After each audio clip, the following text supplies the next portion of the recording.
असतानाही आपली ओळख राहते आणि हयात नसतानाही मरणोत्तर सुद्धा आपली ओळख राहते आणि अजरामर होतं. तसं चष्मा म्हटलं, हाती चरखा म्हटलं, धोती म्हटलं की कोण आठवतं? गांधीजी. कोण आठवतं? गांधीजी.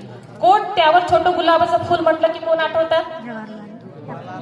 नेहरूजी. पंडित जवाहरलाल नेहरू. पंडित जवाहरलाल नेहरू. पुन्हा कोट आणि हाती संविधानाचं पुस्तक असेल, कोण आठवतं?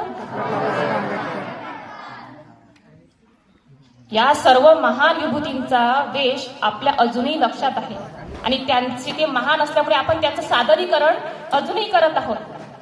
तसाच आपल्याजवळ एक विद्यार्थी म्हणून वेश आहे, गणवेश आहे शाळेचा. ती एक वेशभूषा आहे तुमची. त्या व्यक्तींच्या महान विभूतींची वेशभूषा अजूनही का केली जाते? कारण तेवढं त्यांचं कर्तृत्व होतं. मागे ऐका विद्यार्थी, तेवढं त्यांचं कर्तृत्व होतं म्हणूनही अजूनही शाळांतून त्यांच्या ड्रेस कोडवर वेशभूषेचं सादरीकरण होते.